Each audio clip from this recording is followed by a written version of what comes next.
You live in a world that moves faster than thought, a world where noise is constant and silence feels like absence. You wake up already behind chasing messages, screens, deadlines, people.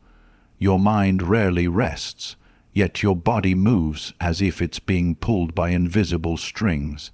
You tell yourself you're fine, that this pace is normal, but somewhere deep beneath the surface, there's a quiet exhaustion you cannot name. Not the kind that comes from effort, but from being stretched between too many things that do not matter. You feel it in your chest, the restlessness that comes when you mistake motion for meaning. You've achieved things, yes. You've survived storms. You've done what's expected. And still, when the noise fades, you feel uneasy in the silence. It's because calm has become rare. Not because the world grew louder, but because you stopped protecting your peace. Marcus Aurelius once wrote, "You have power over your mind, not outside events. Realize this, and you will find strength." It sounds simple, but it isn't. Because the hardest thing to master is not work, not people, not even fate. It's the storm inside your own thoughts. Today, you learn to master that storm, not by fighting it, but by understanding it. These are 13 teachings, not to escape the chaos, but to stand calm in its center. 13 ways to move through the noise and remain unshaken.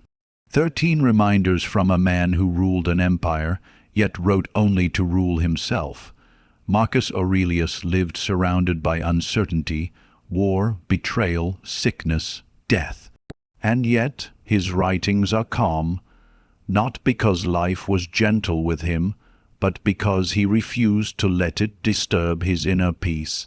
He saw what most people don't, that calm is not the absence of conflict, but the presence of clarity.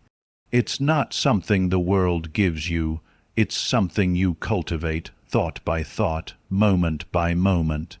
The Stoics believed life tests you not through comfort, but through disturbance. Each difficulty is a mirror showing you how much control you truly have over your reactions. Seneca said, "We suffer more often in imagination than in reality," and Marcus took this further. He trained his mind to pause before reacting, to observe every impulse as if from a distance. He understood that most of what disturbs us are opinions, not facts, judgments, not events. When he wrote, "If you are distressed by anything external, the pain is not due to the thing itself, but to your estimate of it," he wasn't giving advice. He was describing mastery, the ability to separate what is within your control from what isn't. That's where calm begins, when you no longer confuse the two. You can't stop the noise, but you can decide how to hear it. You can't slow time, but you can walk through it without haste. You can't predict what will come, but you can prepare your mind to remain unmoved. Calm is not a gift, it's a discipline. And like any discipline, it demands practice, patience, and self-honesty. But here's where most people break. They want peace without discomfort. They want mastery without restraint. They want calm, but they feed on chaos. You scroll endlessly, seeking stimulation, the opposite of stillness. You argue over things that add no value, because the noise feels like significance. You tell yourself you're searching for purpose, but often it's distraction disguised as meaning. You compare, you rush, you expect. And every expectation becomes a chain, tightening around your peace. Marcus faced this too. He saw how the human mind creates its own suffering, how ego, fear, and desire tangle together, until you forget who you are beneath them. He reminded himself daily, you could leave life right now, let that determine what you do and say and think. Mortality wasn't a morbid thought, it was freedom, because once you remember how temporary everything is, you stop clinging so tightly, the opinions of others lose their weight, the pressure to prove yourself fades. And what remains is calm, the kind that can't be taken, only lost by neglect. The modern mind struggles with this truth. You're taught to chase more, to equate movement with progress, attention with value, busyness with purpose. But what if true strength is measured, not by how much you do, but by how little disturbs you? What if calm isn't found in control, but in letting go? There comes a moment when you get tired of being pulled in every direction, when the mind's noise becomes unbearable, and you realize that peace will not arrive on its own.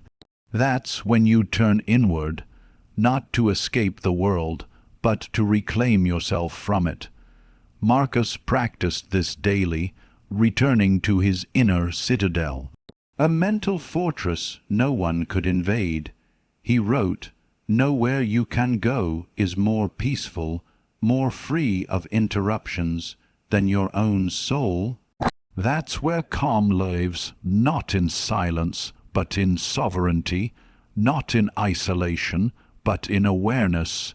You begin to notice the space between events and your response. You begin to pause before reacting, to breathe before judging, to listen before speaking. And that small pause, that breath, becomes the birthplace of peace. Calm does not demand that life stop moving. It asks only that you stop being carried away.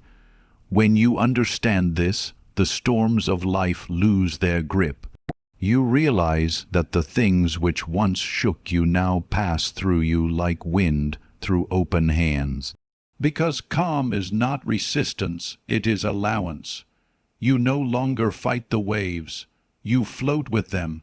And in that moment, you understand Marcus's quiet strength. He didn't conquer the world, he conquered the need to. To live calmly is to live deliberately. It's not about withdrawing, but about choosing how you show up in every situation. Start your day like Marcus did, with a reminder. When you wake up in the morning, tell yourself, "The people I deal with today will be ungrateful, arrogant, deceitful." He prepared his mind for imperfection, so he wouldn't be surprised by it. You can do the same, expect difficulty.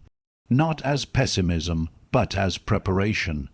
When you stop expecting life to be easy, you stop being disturbed when it isn't.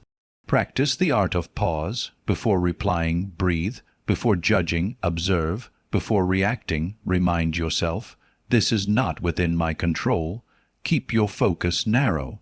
Don't let your mind chase every thought.